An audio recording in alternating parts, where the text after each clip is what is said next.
Well, hello again. So, today, Trump supporters had a parade, a protest rally, and they walked to the national capital. And they got to the congressional building, actual Congress, the actual capital, where all of the legislators meet for the Senate and the House of Representatives.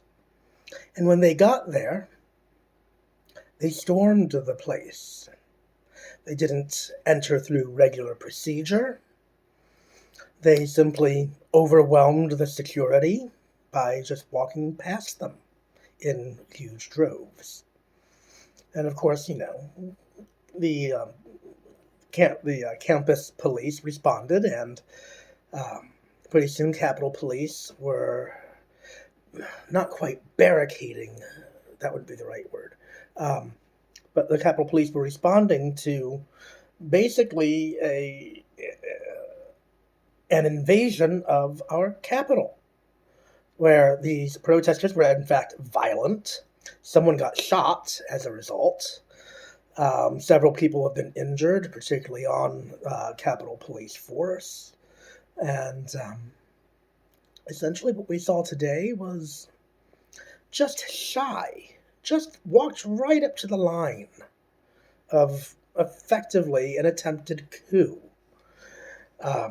This happened today because today the Electoral College votes were supposed to be made official by Congress, and this is historically it's a symbolic procedure. I mean, the election is over. This is a symbolic procedure performed by Congress. And it's disruption to these violent Trump-supporting protesters.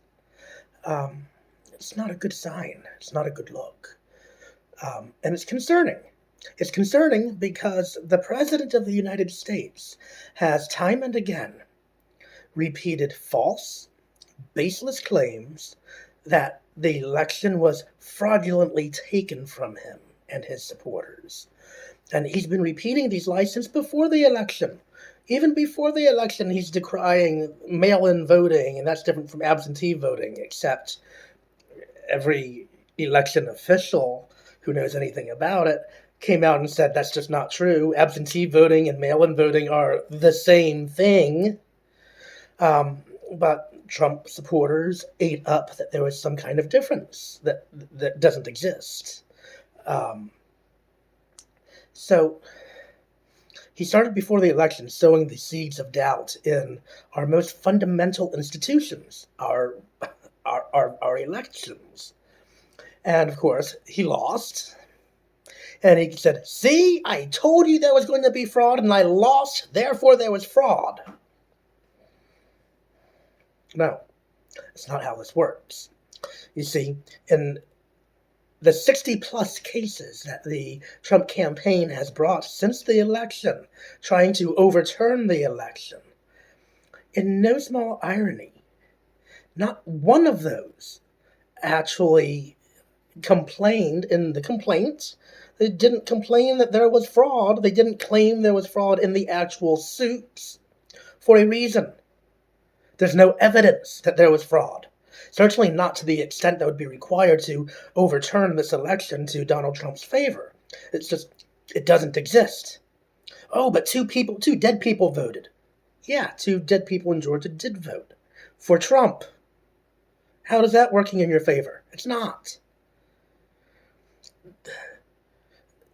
The national average in federal elections for voter fraud in the U.S. is 0.0001%.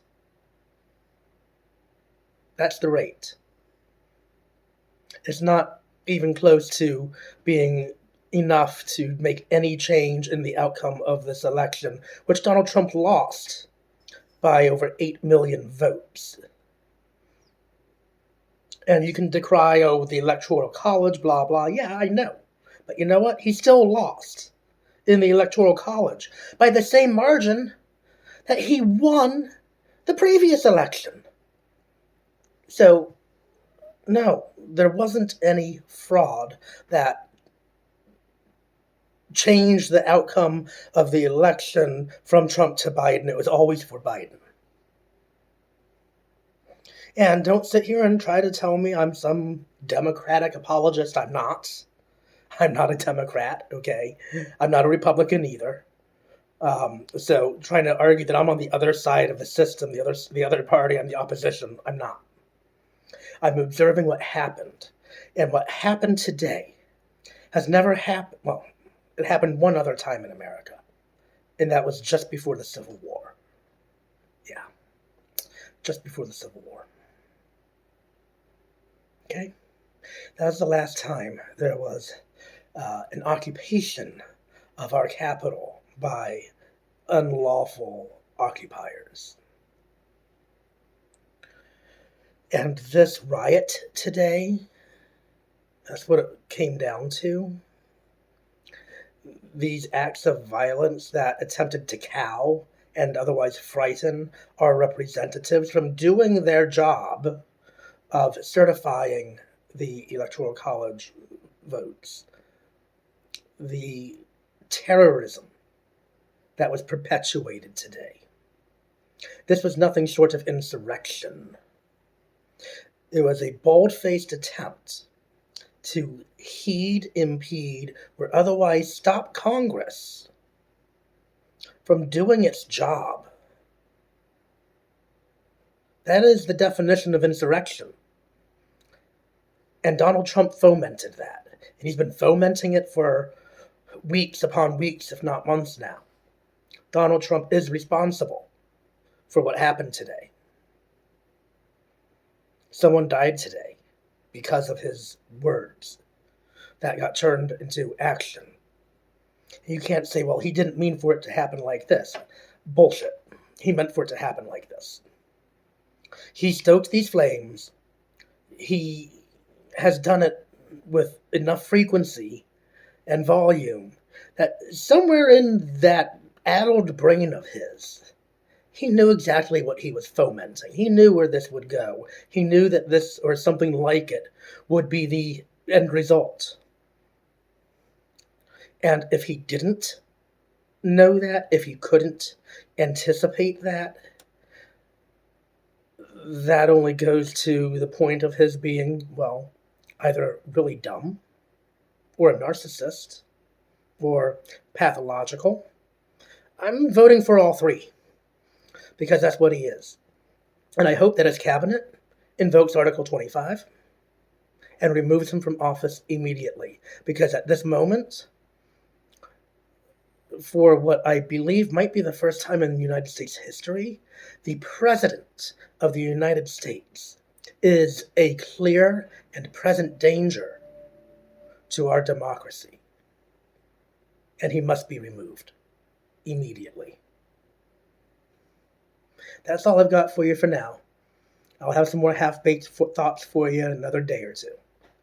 If you found this intriguing, you want to rebut anything I said, add to anything I said, leave it in the comments below. Don't forget to hit the like button. I hope you'll subscribe, because I'll be starting posting more of these on a very regular basis. Y'all have a good night.